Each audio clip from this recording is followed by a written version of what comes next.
En pole position, Pierre-Henri Raffanel, on le rappelle, les Alfa Romeo, l'Alfa en tous les cas d'Augusto Farfus qui a réussi ce chrono exceptionnel hier dans les tout derniers instants de la séance de qualif. Oui, un très bon timing pour Augusto Farfus. Augusto Farfus avec un handicap de poids de 40 kg a réalisé la bonne surprise. Les Alfa marchaient bien ici même l'année dernière et visiblement cette année c'est reparti de même.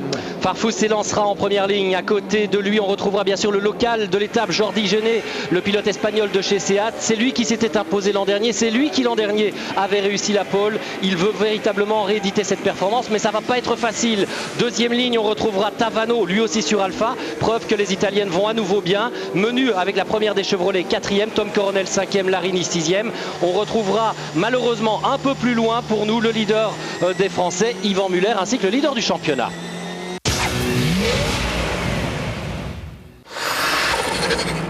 KW, spécialiste des systèmes de suspension sportifs.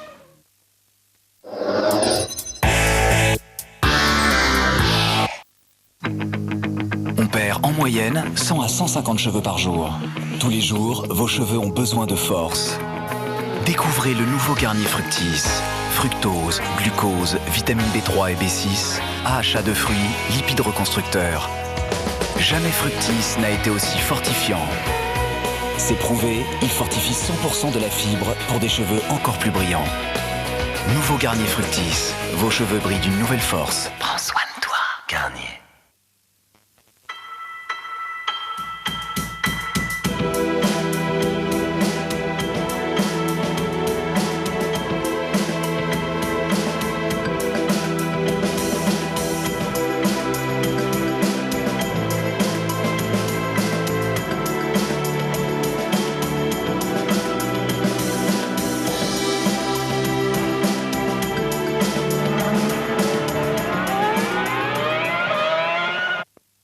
Découvrez M3 Power Nitro, le premier rasoir à pile de Gillette. M3 Power et son nouveau design Nitro. Activez-le. Des micropulsations sont transmises aux lames brevetées Power Glide. Vous allez ressentir un confort incroyable. Découvrez le pouvoir du meilleur des rasages Gillette. M3 Power Nitro de Gillette. Eurosport.fr et son grand jeu European Football Game. Pronostiquez sur vos équipes nationales européennes préférées et gagnez de fabuleux cadeaux. Eurosport.fr, le site de tous les sports en direct.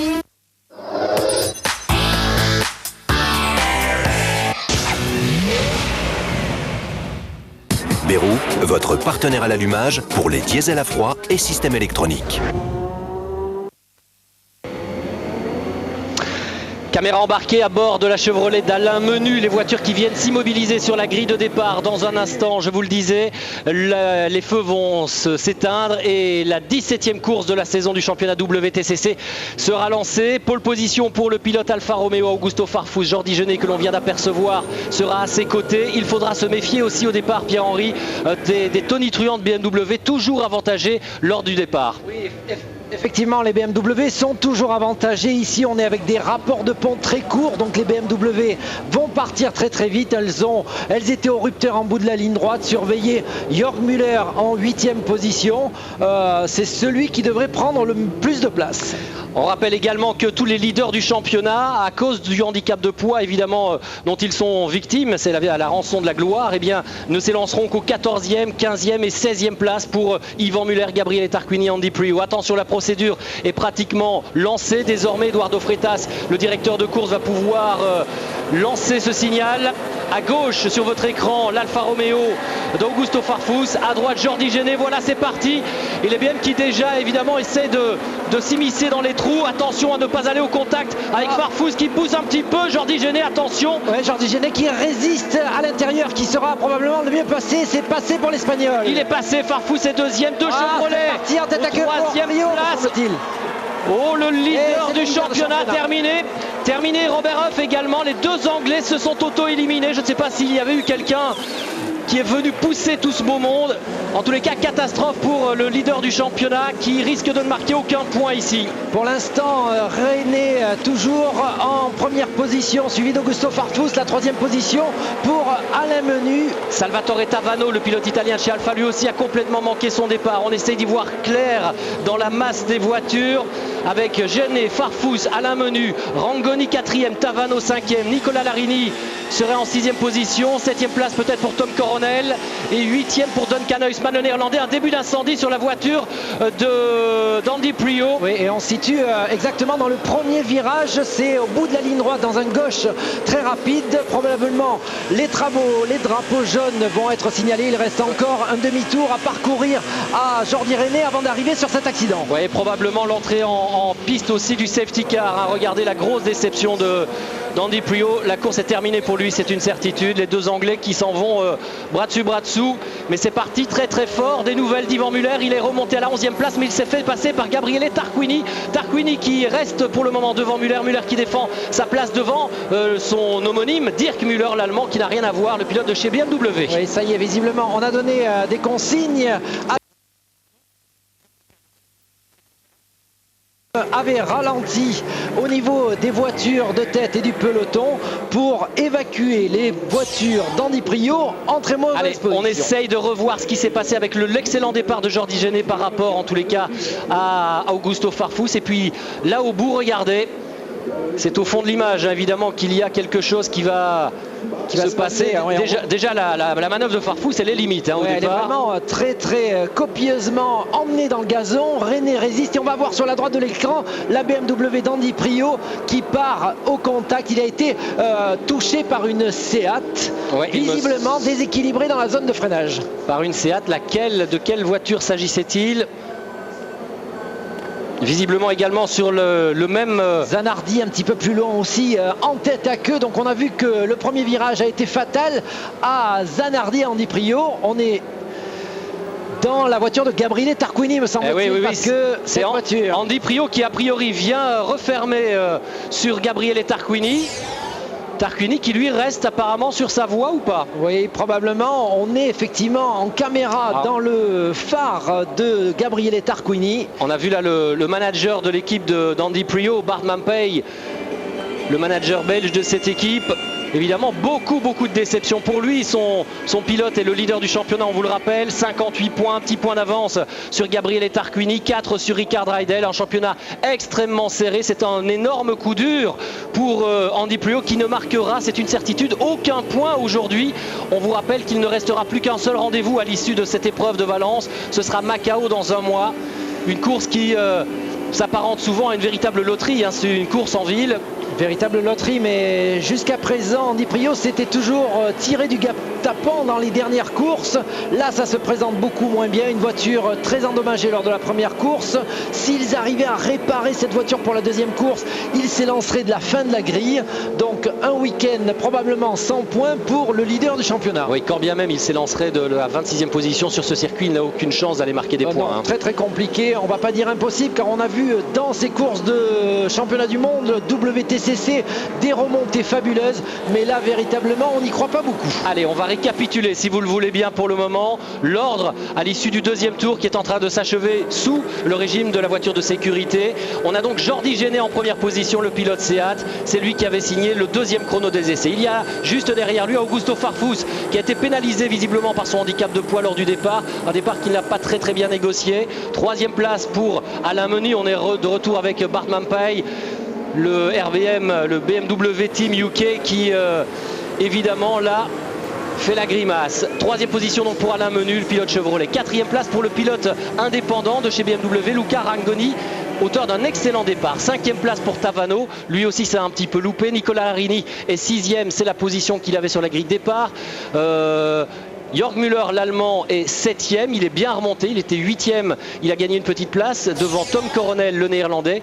On revoit ce départ, attention, Jordi Genet a peut-être un peu bougé. Il me semble qu'il est parti un petit peu en avance par rapport au départ, ou tout du moins bien avant Augusto Farfus.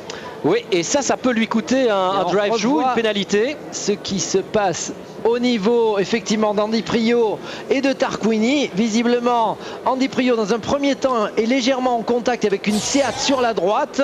Il élargit sa trajectoire sur la gauche et à mon avis, Gabriel Tarquini ne peut pas faire grand chose pour l'éviter. Non, il a voulu se resserrer vraiment à la corde et il y avait en fait Gabriel Tarquini. Alors soit c'est un grand coup de frein de la part du pilote italien. Là, il y a peut-être pour une fois une erreur d'Andy Priaulx.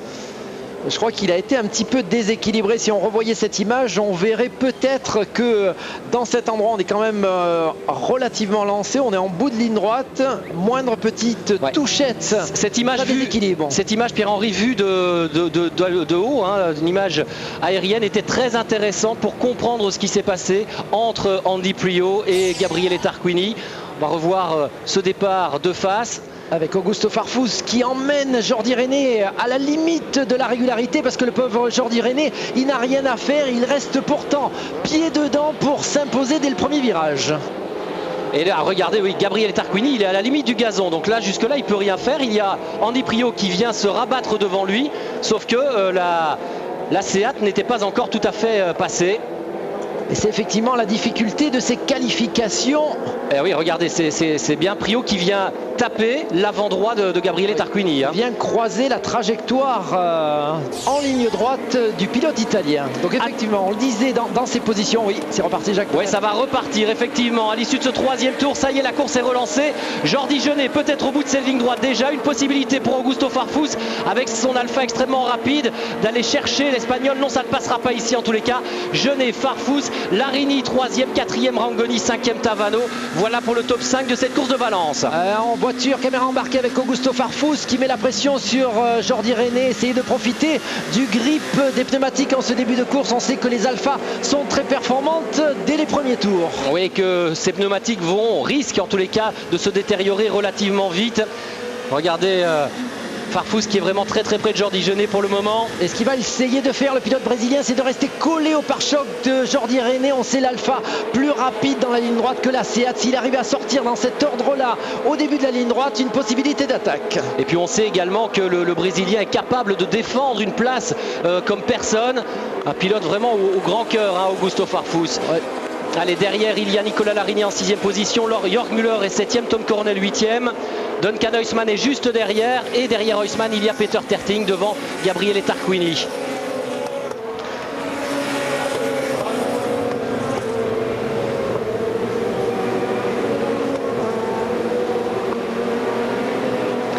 Nous sommes dans le 4e tour de cette épreuve de Valence, l'avant-dernier rendez-vous de la saison du championnat du monde des voitures de tourisme. Un début de course déjà affolant puisque le leader du championnat est parti à la faute, contraint à l'abandon. Il ne marquera aucun point aujourd'hui.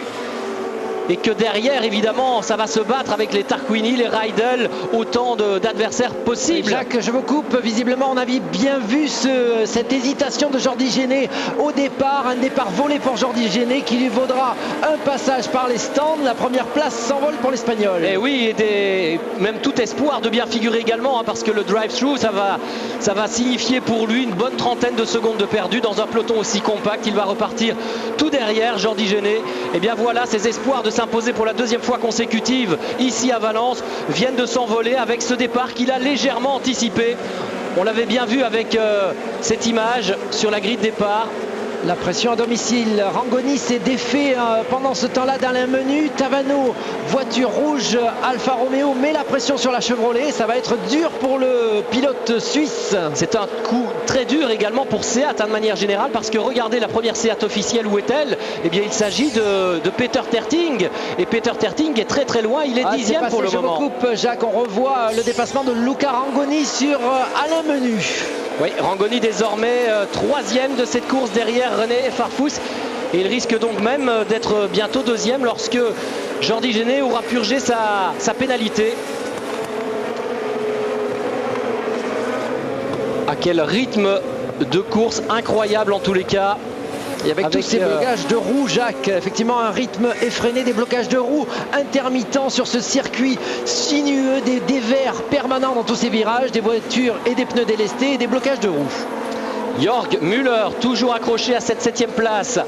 C'est important, Jörg Müller, c'est un des prétendants au titre, même si à l'heure actuelle il n'apparaît qu'au 7e rang. Les écarts sont tellement réduits dans ce championnat qu'il a encore tout à fait la possibilité ce soir de pointer à la première place du championnat s'il engrange un maximum de points. Oui, on sait que les BMW sont performantes lors de la durée de la course, une course de 15 tours quand on a rajouté les 2 courses sous safety car. Voilà, Jordi Genet s'est écarté, il est dans la voie des stands, il purge sa pénalité.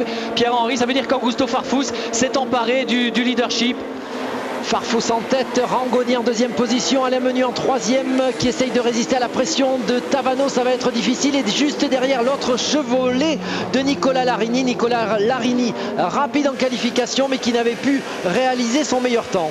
Ah, quel coup dur pour l'équipe Seat qui vise aussi, on le rappelle, le titre constructeur. Pour le moment il y avait 9 points d'avance pour le constructeur espagnol sur BMW. Et maintenant, avec ce début, en tous les cas, d'épreuve, vu la physionomie de ce début d'épreuve, eh bien, Seat est en train de perdre des points précieux par rapport au constructeur allemand. Et c'est Augusto Farfus qui a récupéré la première place. Derrière lui, Luca Rangoni sur BMW, un pilote indépendant. Les Chevrolet font bonne figure également avec Alain Menu et Nicola Larini qui encadre la voiture de Salvatore Tavano. 6e place désormais pour Jörg Müller, ici à l'image. Le pilote de chez BMW Schnitzer, qui est l'officiel de chez BM, qui pour le moment s'en sort le mieux. Avec une voiture chargée, Jacques, Jörg Müller, 50 kg à bord.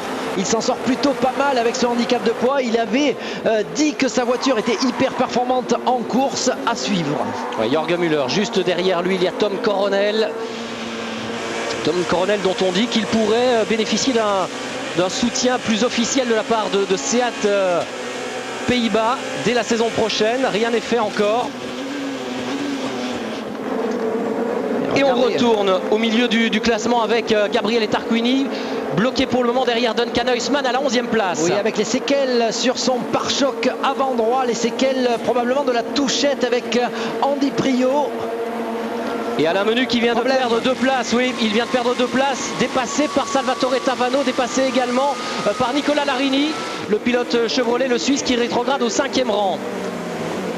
Problème provisoire pour Alain Menu, semble-t-il, bien revenu maintenant dans le pare-choc de Nicola Larini. On va revoir ce qui s'est passé, on est en caméra embarquée. Ouais, peut-être un rapport mal passé. Oui, visiblement, c'est bien bizarre, car dans cette zone-là, on est juste en décélération. On descend un rapport ou 2 rapports éventuellement, mais ce n'est pas un freinage très appuyé. Farfus, Rangoni, voilà Tavano en 3e position, et là il y a du monde, ça klaxonne derrière Tavano avec Nicola Larini, avec Alain Menu, avec Jörg Müller. Il va y avoir une grosse bagarre pour aller chercher ses places dans les points. Les 8 premiers marquent des points, on vous le rappelle. Et en cette fin de saison, ils sont extrêmement importants. Gabriele Tarquini est en train de défendre sa place face à Dirk Müller. Dirk Müller qui est en train de passer. Il reste à l'intérieur, Tarquini, léger contact. Et Yvan Müller qui va essayer d'en profiter aussi et qui se rapproche côte à côte, qui bloque la trajectoire. Il est passé Yvan Müller. Dirk Müller qui s'est laissé embarquer par Gabriele Tarquini dans cette opération, dans cette manœuvre. Ah, et regardez tous les Seat officiels qui sont un petit peu coincés aux alentours de la 10e place. Sur un circuit qui pourtant leur est plutôt favorable. C'est quand même une énorme désillusion pour le moment pour Seat. Il doit se sentir bien esselé, Dirk Müller, au milieu de ces 4 Seat avec Tarquini, Yvan Müller. Dirk Müller qui passe à l'attaque, c'est passé. Müller se défait d'un autre. Ouais, Dirk Müller qui vient de passer, c'est important dans la perspective du championnat. Attention, Dirk qui était 22e à l'issue des essais et qui est déjà remonté au 11e rang désormais. Ça veut dire que sa voiture est bien sur ce circuit. Dirk Müller qui apprécie le tracé aussi de Valence par le passé, il s'y est bien comporté. On se souviendra qu'il avait terminé 2e la saison dernière de la première course. Et Jörg Müller qui continue sa remontée, il vient de se défaire du pilote suisse Alain Menu. Et il part désormais à l'assaut de Nicola Larini, alors que Peter Terting lui aussi a passé Tom Coronel juste derrière. On récapitule, il y a Augusto Farfus toujours en tête, Rangoni est 2e, 3e place pour Tavano, Larini 4e, Jörg Müller désormais est 5e, juste devant Alain Menu, 6e place pour Peter Terting et la 7e pour Tom Coronel. Et Jörg Müller qui a réussi à passer Alain Menu mais qui n'arrive pas à s'échapper. On voit les 2 voitures au coude à coude.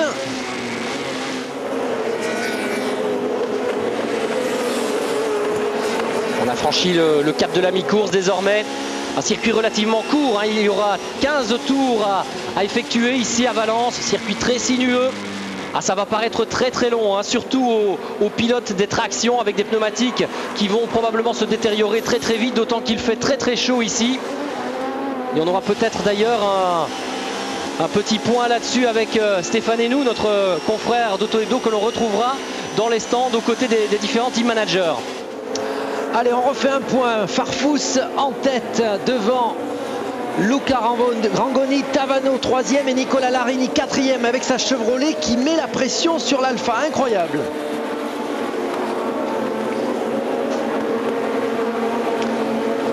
Et regardez les écarts qui sont relativement réduits avec Peter Terting. Terting qui passe à l'attaque, il vient dépasser Alain Menu ici. Il s'est emparé, Peter Terting, de la 6e place désormais, alors que les Seat défendent sur l'intérieur. Gabriele Tarquini qui est toujours à la bagarre avec Dirk Müller.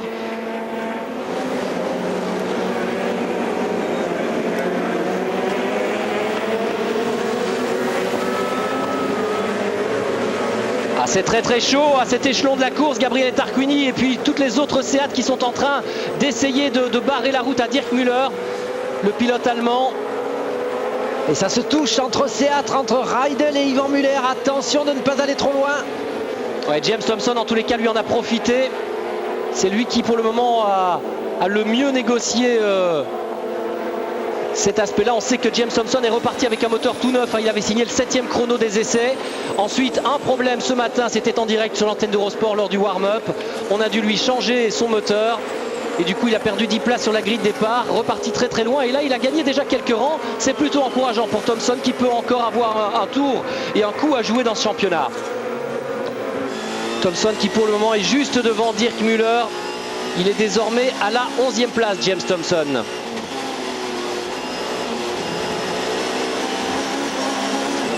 Et ça sort large de tous côtés. Faire attention, on a vu pas mal de bris de suspension pendant ces essais lors notamment du passage de cette chicane rapide.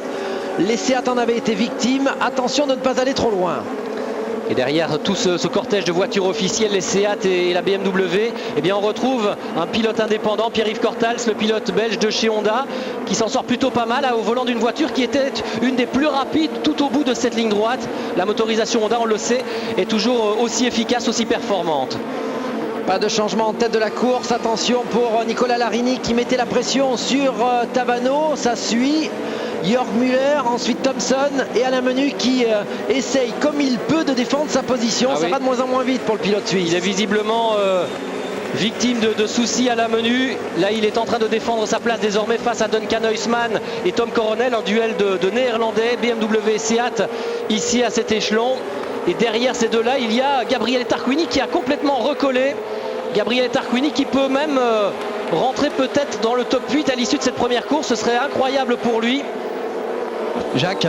Oui, Stéphane. Je suis avec Eric Neve, le team manager de Chevrolet Racing. Eric, Alain Menu a perdu pas mal de place ces derniers tours. Est-ce du fait de l'usure des pneumatiques à cause de la chaleur? Alain n'était pas content de l'équilibre de la voiture en pneus usagés. On avait bien réussi à contrecarrer le mouvement avec des pneus neufs en qualif. Malheureusement, on constate ici avec la longueur de la course que le pneu n'évolue pas comme il devrait, et je pense qu'Alain souffre énormément de sous-virage pour l'instant, et c'est la raison pour laquelle il perd des places. Nicolas Larini connaît le même problème?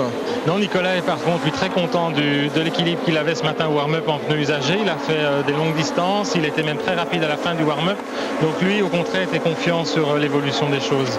Merci. Merci Eric Neve. Beaucoup de sous-virages effectivement pour la Chevrolet d'Alain Menu visiblement, et donc des pneumatiques qui doivent se détériorer, Pierre-Henri. Oui, parce qu'effectivement on demande à ces tractions beaucoup de choses. Aux pneus, on leur demande à la fois d'encaisser une grande partie de la décélération et du freinage. On leur demande de piloter et de diriger les voitures, et on leur demande de passer les 200-290 chevaux des voitures. Ça fait beaucoup pour un petit bout de pneu. Et Duncan Huisman qui passe à l'attaque d'Alain Menu, c'est passé cette fois-ci pour le pilote néerlandais. Et lui aussi, regardez, vous avez vu comme il est parti en légère dérive de l'arrière. Ah, ça va passer pour Alain Menu, et il va résister tout du moins. Il a pu reprendre sa place du coup, Alain Menu, exactement. Belle image grâce aux caméras d'Olivier Denis. Ce qui nous permet de voir la course vraiment de très très près, comme si on y était, avec cette belle bagarre Alain Menu, Duncan Huysmans, Tom Coronel et juste derrière la caméra ici à bord de la voiture de Gabriele Tarquini. Oui, Tarquini en position d'attente. Il sait qu'il lui reste 4 tours pour essayer de récupérer cette 8e place significative de points et de pole position pour la deuxième course. Oh, Tarquini qui va à l'assaut de Tom Coronel à l'intérieur, que c'est bien joué de la part du pilote italien. On rappelle qu'il est revenu, Gabriele Tarquini, à un seul petit point de Andy Priaulx au classement provisoire du championnat. Il est en train de réaliser peut-être une belle performance. Il est 9e désormais. Encore une seule petite place et il sera revenu à la hauteur du leader du championnat. Et qui plus est, il repartira en pole position dans la deuxième course. Ouais, je peux vous dire qu'il va tout tenter, Gabriele Tarquini. Hier, la tactique était claire. Il faut absolument que je prenne des points. Si je reste 9e, ça ne sert absolument à rien. Donc je peux vous dire qu'il va en planter des freinages. Et Nicolas Larini, qui ici passe à l'attaque de Salvatore Tavano. Et ça passe pour Nicolas Larini. Très belle course du pilote italien, l'ancien pilote de chez Ferrari en Formule 1 qui est en train de remonter. Il est sur le podium désormais, Nicolas Larini, comme il l'avait été à Istanbul. Toute roue bloquée pour Alain Menu, pratiquement roue délestée à l'intérieur. On va revoir probablement l'attaque de Gabriele Tarquini sur Tom Coronel. Il se jette à l'intérieur et c'est bien fait. Allez, Farfus en tête devant Rangoni, Larini, Tavano 4e, Jörg Müller est 5e. Et puis ici on retrouve la bagarre entre Alain Menu, Duncan Huysmans, avec Menu qui a récupéré son bien et qui reste devant le pilote néerlandais. Et puis juste derrière, Gabriele Tarquini. Et Alain Menu qui ralentit tout ce beau monde, ça commence à bouchonner sévèrement. Tarquini très à l'aise dans cette partie intérieure, il va essayer de profiter d'un freinage. Huysmans en protection, freine à l'intérieur. Allez, il reste encore 3 tours. Il faut tout donner maintenant, ça sort un peu large pour Tarquini.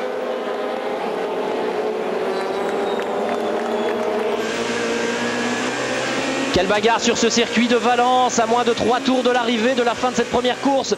Il y a toujours Augusto Farfus en tête de cette épreuve avec 2 secondes d'avance pour le moment sur Luca Rangoni. Larini est 3e. Derrière, ça se bagarre comme des chiffonniers. Alain Menu qui est en train de se faire passer par Duncan Huysmans.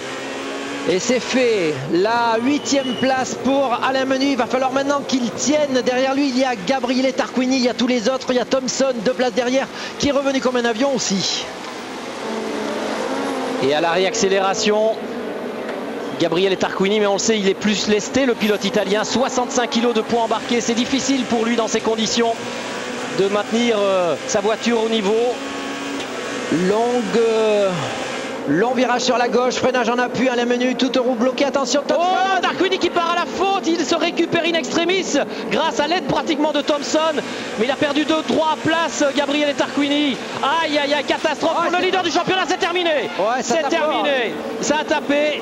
Course terminée, oh là là là là là là. Il était revenu pratiquement à la hauteur, on le disait, d'Andy Priaulx. Et bien voilà, les 2 leaders du championnat ne marqueront pas de points aujourd'hui à Valence. Et un début d'incendie sur la Seat. Attention, les commissaires doivent intervenir rapidement. On a vu les flammes qui sortaient de dessous la voiture. Et Gabriele Tarquini qui s'échappe rapidement de cette voiture. Jaime Puig totalement déçu, il a perdu René en tout début de course. Et un recontact entre visiblement, me semble-t-il, Yvan Muller et Gabriele Tarquini.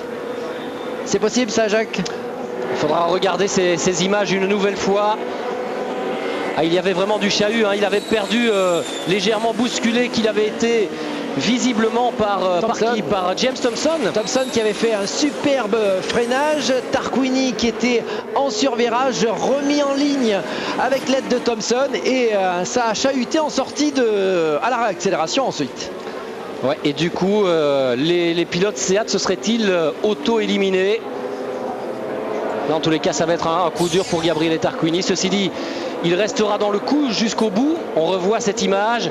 Peut-être poussé un peu par la voiture de Tom Coronel à la base. Thompson est devant.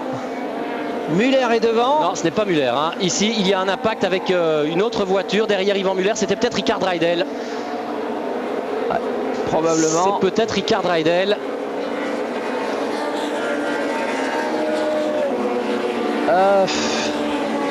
C'est difficile à voir. C'est très difficile de déterminer les responsabilités sur ce double accrochage qui élimine en tous les cas définitivement Gabriele Tarquini. Alors que l'on est entré pratiquement dans le dernier tour maintenant avec un Augusto Farfus, lui qui se dirige vers une deuxième, troisième victoire cette saison pour Augusto Farfus. Il voulait récupérer 10 points de son week-end. Visiblement, il aura déjà réalisé cet objectif à l'issue de la première course. Allez, Farfus devant Rangoni. Nicolas Larini est troisième. Salvatore Tavano est quatrième. Et ici, il fait tout son possible. Oh, des problèmes encore pour Rickard Reidel. Une roue qui est en train de s'en aller pour le Suédois. Lui aussi avait un coup à jouer. Il fallait qu'il marque des points. Il était, on le rappelle, troisième du championnat. Ah là là, décidément, c'est une hécatombe parmi les leaders du championnat. Pierre-Henri, je peux vous dire que l'on va avoir à l'issue de ce rendez-vous de Valence 7-8 pilotes qui seront tout à fait capables de décrocher le titre lors de la toute dernière course de Macao. C'est incroyable ce championnat WTCC comme il est serré. Évidemment, c'est tant mieux pour le spectacle.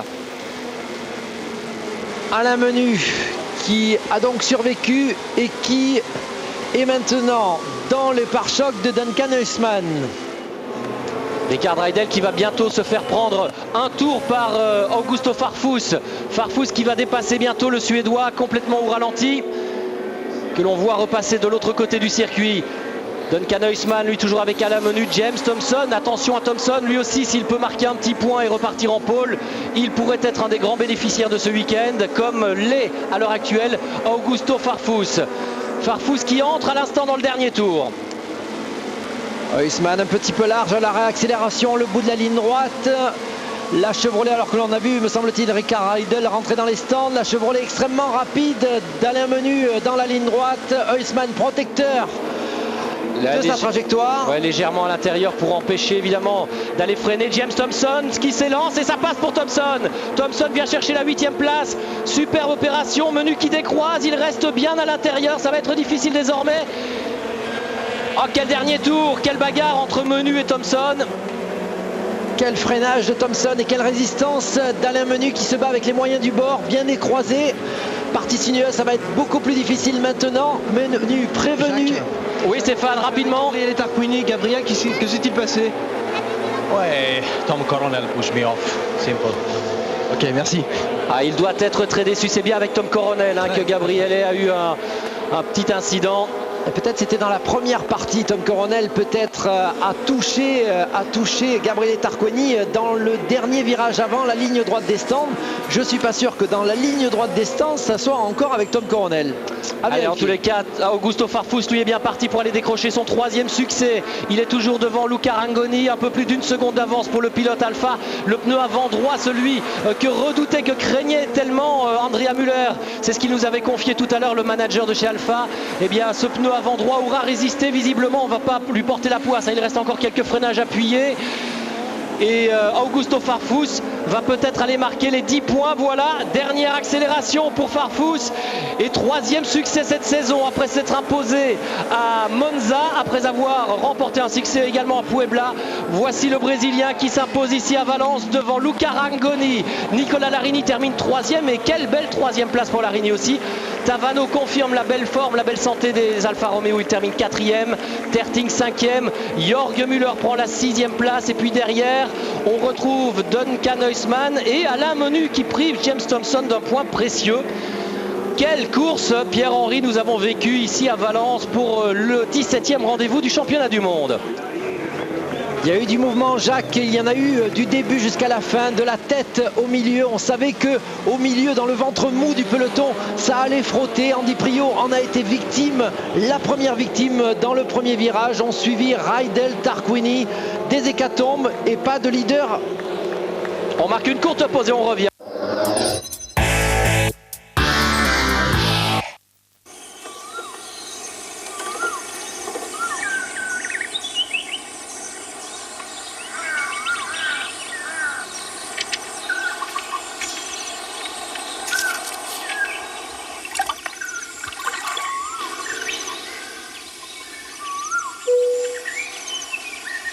Within the walls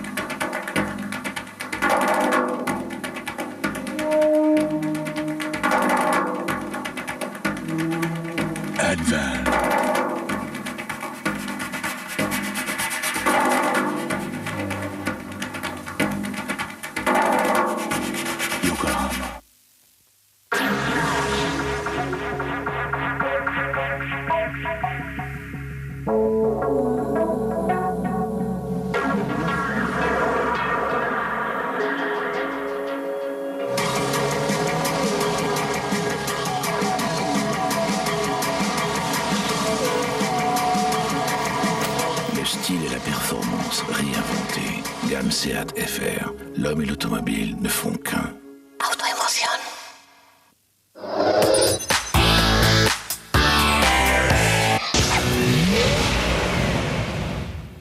Berou, votre partenaire à l'allumage pour les diesels à froid et systèmes électroniques.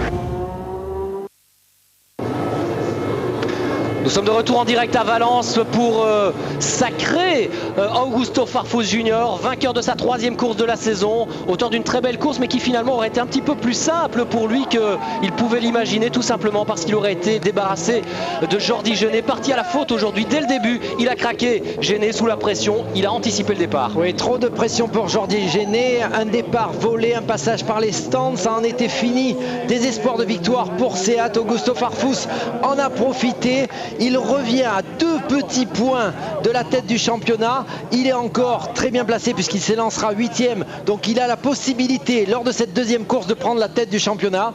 Un week-end de rêve pour l'instant pour le Brésilien. Un autre homme qui aura marqué les esprits, c'est Alain Menu. Alain Menu qui est parvenu à se bagarrer avec les moyens du bord, parce que visiblement sa voiture ne lui donnait pas toute satisfaction. En tous les cas, ses pneumatiques lui ont joué un tour. Et bien Alain Menu, malgré ça, est parvenu à se défendre jusqu'au bout pour conserver une 8e place qui va lui permettre de repartir en pole position tout à l'heure. Bravo aussi, une mention spéciale à Nicolas Larini, l'autre pilote Chevrolet qui termine finalement 3e, juste derrière Luca Rangoni, 2e, donc le vainqueur du trophée des indépendants. À Luca Rangoni, il faut lui donner lui aussi une mention particulière parce que, on le rappelle, c'est un pilote privé, et Augusto Farfus qui s'impose. La 4e place pour Salvatore Tavano, Alfa Romeo qui va marquer des points précieux dans ce championnat. Peter Terting termine 5e, lui aussi va se replacer pour le championnat. Terting n'a peut-être pas dit son dernier mot, c'est absolument incroyable. Jorge Müller marque 3 points supplémentaires, il revient à 9 unités du leader du championnat. Décidément, ce championnat plus que jamais est véritablement fou. Oui, un championnat totalement fou, des surprises à tous les virages, les mieux placés qui arrivent à s'imposer, les leaders du championnat qui ne scorent aucun point. La 2e course de Valence sera intéressante. Augusto Farfus va-t-il s'emparer de la tête du championnat? Et ça nous donnerait un final à Macao des plus fabuleux. On n'en est pas encore là à regarder, avec la présence également de la première femme de cette épreuve. C'est Maria De Villota qui prend la 21e place pour sa première participation à une course du championnat du monde de tourisme. Eh bien, c'est déjà pas mal et elle aura, oui, le mérite également de terminer cette course. Ricard Reidel n'a pas eu cette chance. Vous l'avez vu, une roue avant gauche de mémoire qui battait de l'aile, roue arrachée quasiment. Il est rentré comme il le pouvait au stand et il essaiera de repartir dans la 2e manche, mais avec des espoirs tout à fait réduit, quasiment à néant en tous les cas, tant il est difficile sur ce circuit sinueux de Valence de dépasser et donc de remonter un peloton. En tous les cas, Augusto Farfus lui réalise une excellente opération. Idem bien sûr pour Luca Rangoni, mais ça c'était plutôt dans la perspective du trophée des indépendants. Larini tout sourire qui signe son 2e podium consécutif après celui qu'il avait conquis sur le circuit turc d'Istanbul. Nicolas Larini qui commence à se sentir bien dans son équipe Chevrolet. Il avait eu quelques soucis de rapidité. On avait craint un petit peu pour le renouvellement de son contrat. Visiblement du côté de chez Chevrolet, on a renouvelé la confiance au pilote italien et depuis, il est en train de scorer. Un petit coup d'œil sur ce championnat. Plus serré que jamais, Prio et Tarquini qui ne marqueront pas de points aujourd'hui, toujours 1er et 2e, et Farfus est revenu à 2 petits points seulement et lui peut encore en marquer dans la 2e manche. Reidel aura du mal, il est 4e, Dirk Müller est 5e, on peut peut-être attendre quelque chose de Dirk Müller même s'il n'a terminé que 11e, il pourra gagner des places dès le départ, le pilote allemand de chez BMW, et évidemment Gabriele Tarquini extrêmement déçu, d'autant que c'est apparemment un pilote Seat qui lui a posé des soucis, même si ce n'est pas un Seat officiel. Vous savez que entre les différents pilotes des mêmes marques, il y a quand même un minimum de consignes, en tous les cas de ne pas prendre de risques inutiles. Quelle course en tous les cas, ça nous aura valu une nouvelle fois sur ce circuit de Valence, une course qui aura été chaude. On va revoir quelques-uns des meilleurs moments.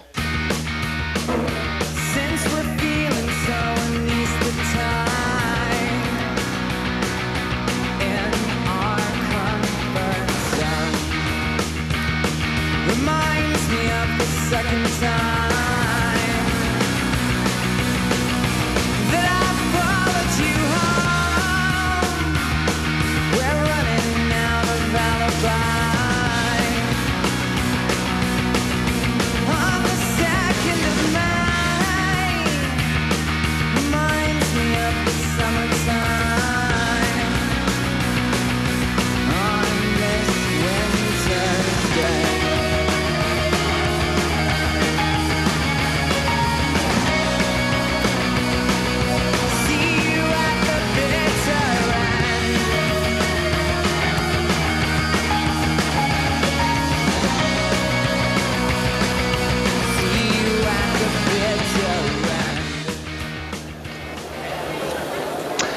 Augusto Farfus, grand triomphateur de cette 17e course du championnat du monde des voitures de tourisme. Il est parvenu à imposer tout en haut de cette hiérarchie au volant d'une voiture, et on le répète à longueur de course, hein, mais que l'on a dit très souvent vieillissante. Eh bien, regardez ce qu'il est en train de réussir, grâce peut-être à une tactique finalement pas si stupide que ça, grâce aussi à une moindre concurrence au sein du team Alfa Romeo. Eh bien, il est en train de remonter très fort au classement du championnat. Il est désormais à 2 petits points seulement d'Andy Priault, le leader, et on le rappelle, il y aura un final de ce championnat en apothéose à Macao dans un mois, sur un circuit qui réussit bien à l'Alfa aussi. Il s'était imposé là-bas l'an dernier. Il a donc pour le moment un bon coup à jouer. Augusto Farfus qui remporte la victoire devant Rangoni et Larini.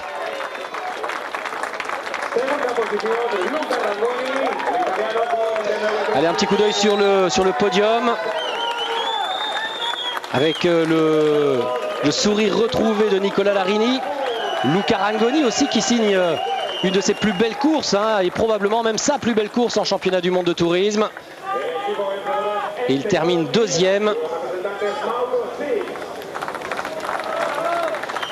Et Augusto Farfus qui s'impose pour la 3e fois cette saison et qui se rapproche donc du nombre de victoires détenues par Andy Priault cette saison, qui est de 4. Augusto Farfus, on le rappelle, hein, ce jeune pilote qui vient du sud de Sao Paulo, qui est installé en Italie depuis plus de 10 ans maintenant, et qui nous offre là l'hymne national brésilien.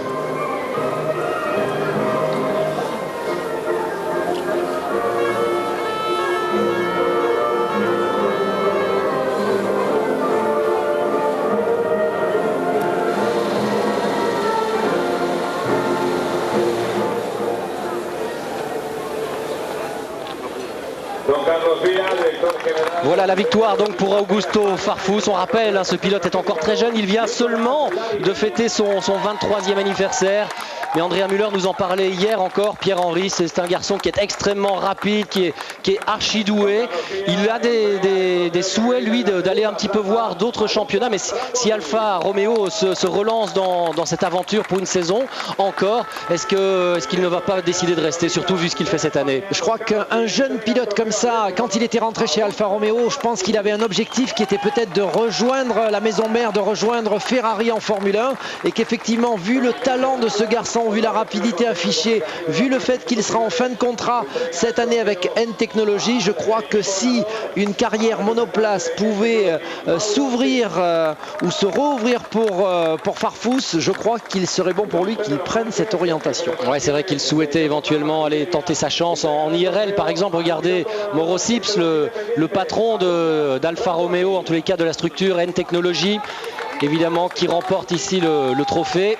Il aura le temps de revenir dans le tourisme. C'est vrai que ça serait une perte pour nous, mais je crois qu'il a le talent pour aller briller plus haut. Ouais, et on verra donc quelle sera la décision. Elle est tout à fait liée, hein, à l'engagement, à l'investissement d'Alfa Romeo la saison prochaine dans ce championnat du monde des voitures de tourisme. Vous savez qu'on nous annonce l'arrivée d'Alfa avec 6 nouvelles voitures, 647, des voitures qui seraient spécialement préparées pour ce championnat du monde et qui reviendraient donc avec de véritables intentions officielles. Et cette décision n'a pas encore été arrêtée. En tous les cas, on n'a pas encore communiqué là-dessus du côté de chez Alfa. On nous annonce, pendant que les 3 premiers célèbrent, d'autres sont appelés au bureau des commissaires, Jörg Müller et Peter Terting. Cette course a été mouvementée et on va analyser avec eux les quelques incidents et touchettes.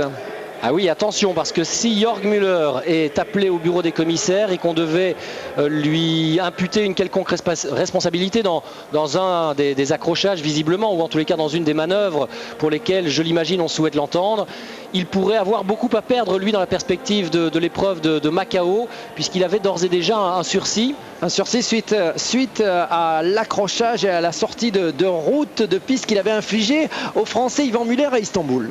Allez, on va aller, si vous le voulez bien, Pierre-Henri, en salle de conférence de presse. On va aller évidemment écouter les premières réactions des 3 protagonistes de cette 17e manche du championnat WTCC. Et honneur évidemment au vainqueur Augusto Farfus. Félicitations pour votre 3e victoire. Bagarre très dure dès le départ avec Jordi Genet. Qu'est-ce qui s'est passé? J'ai vu qu'il avait démarré avant le feu vert. J'ai essayé de le garder derrière moi. Et puis à la fin, je l'ai laissé aller. Parce qu'à ce moment-là, je pensais au championnat. Et quand il a eu son passage par les stades, j'étais assez content de ça. Je suis content. Je suis bien revenu de la tête du championnat. Et maintenant, je ne peux qu'attendre la deuxième. Vous reprenez maintenant la troisième place du championnat, seulement 2 longueurs du leader. Ça doit être une grande satisfaction. Bien entendu. Et je dois juste remercier Dieu pour ça. Parce qu'il m'a aidé énormément aujourd'hui. Et je crois qu'à l'issue de la course prochaine, on va pouvoir se pencher sur l'issue du championnat et Macao.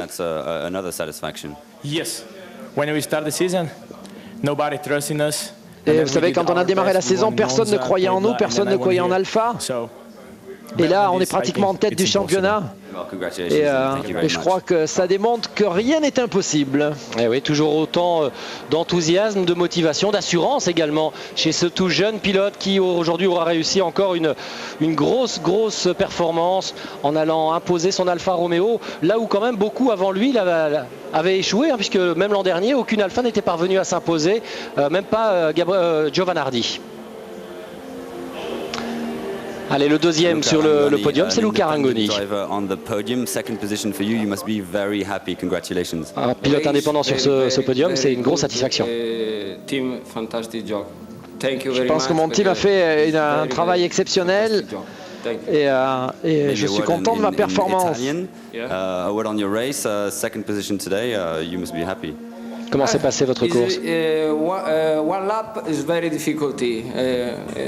Un tour, ça a été très dur. Mais après, pour l'ensemble de la course, ça a été très bien.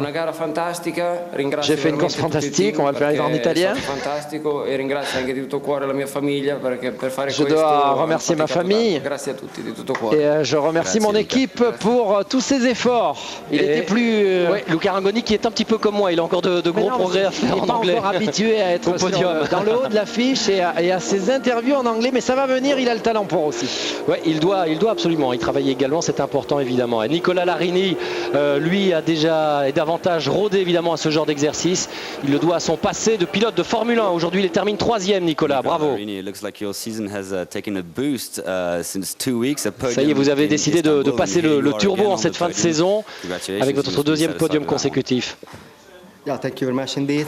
Yes, I'm happy. Bien sûr, je suis content. My target was second place. Mon objectif, c'était d'être deuxième. Et j'ai fait 2 fois troisième. Je pense que j'ai fait une bonne course. Je suis resté longtemps derrière Tavano, qui a fait un bon travail. Il a fait une bonne course, qui n'a jamais zigzagué devant moi pour m'empêcher de passer. Et parce qu'à ce moment-là, j'étais le plus vite en course. Mais la course était malheureusement trop courte pour moi pour continuer vers le haut de la course. Voilà, Nicolas Larini évidemment tout à fait satisfait d'offrir une nouvelle fois un podium à Chevrolet. C'est vrai que ça paraît peut-être parfois un petit peu anodin, mais pour un constructeur qui est là seulement pour la deuxième saison, eh bien, est parvenu à décrocher 2 victoires grâce à Menu, grâce à Euf, 2 podiums désormais grâce à Nicolas Larini, eh bien, c'est extrêmement important. Oh, Augusto Farfus, il est satisfait, hein, visiblement. Madame également. Pas perdre trop d'énergie et de concentration avant la deuxième course. Se reconcentrer très rapidement. Oui, Stéphane, Non, Stéphane, on va vous retrouver juste après une petite page de pub, si vous le voulez bien. On rappelle encore qu'au championnat, Prio est en tête devant Tarquini. Farfus est revenu à 2 unités seulement. A tout de suite, vous restez avec nous. Sur terre comme sur asphalte, le duel entre Sébastien Loeb et Marcus Grönholm se poursuit, mais à distance. Les 2 pilotes se sont partagés les victoires cette saison. 8 pour le Français contre 4 à son rival. Le Finlandais espère bien profiter de l'absence de Loeb pour marquer de gros points et relancer le suspense au championnat du monde des pilotes. Et au classement des constructeurs, Citroën Chronos n'a plus qu'un peu d'avance sur Ford. Le rallye de Turquie à partir de jeudi 23h30 et tous les soirs seulement sur Eurosport. Prenez le contrôle du WRC avec les pneus BF Goodrich. Vivez les exploits du WRC avec les lubrifiants Total Activa.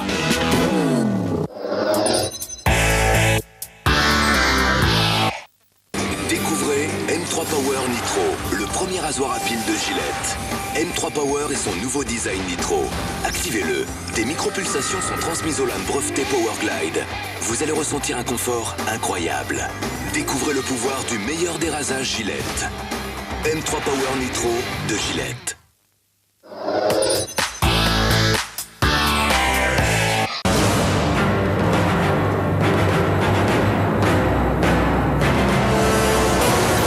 Roulez des mécaniques avec Motorsport Weekend, le rendez-vous des accros de la vitesse sur 2 ou 4 roues. Rallye, motocross, champ car, NASCAR, GT, MotoGP, Superbike. Avec tous les résultats du week-end, embrayez sur les analyses, les interviews et les dernières infos. Un magazine complet pour faire le tour de l'actu à plein régime. Motorsport Weekend, passez à la vitesse supérieure tous les dimanches soirs, seulement sur Eurosport. Technologie Formula, Kumho. Berou, votre partenaire à l'allumage pour les diesels à froid et systèmes électroniques. Nous sommes de retour à Valence et nous allons immédiatement prendre la direction des stands. Stéphane Hénoux, notre confrère d'Auto Hebdo, est aux côtés d'Yvan Muller. Yvan Muller qui a pris la 10e place de cette course, Stéphane. Oui, Yvan, une 10e place, peut-être une demi-déception après les accrochages devant. Oui, surtout un début de course où j'étais très rapide, mais Gabriel me fermait la porte de manière assez virulente. Et puis après, j'ai dû me bagarrer avec Dirk Muller et ensuite Rydell qui est venu me tordre la roue. Donc pour moi, après, c'était compliqué de suivre le rythme. Peux-tu espérer encore marquer des points dans la deuxième course? Ouais, il faut en tout cas. C'est pas la peine que je parte si je l'espère pas. Donc je vais faire de mon mieux. On verra. A priori, le soleil du coin tape un peu sur la tête des gars. Donc on va essayer de rester vigilant. Et qu'en est-il de l'usure des pneumatiques? Les pneus s'usent relativement vite, c'est normal, il fait très chaud, mais ça se passe quand même assez bien. Merci Yvan Muller de répondre rapidement aux questions de Stéphane Hénoux. On a vu que l'on travaillait, on se presse du côté de chez BMW, on espère remettre la voiture d'Andy Priaulx en état. Oui, on a beaucoup travaillé, on a vu la carrosserie bien entendu, les échappements a changé et on espère que les trains n'auront pas trop bougé, mais déjà un beau travail réalisé par l'équipe RBM. On a vu que ça travaillait aussi du côté des équipes Zanardi, du côté de l'équipe Chevrolet, donc il y a du boulot cette fois-ci entre les deux.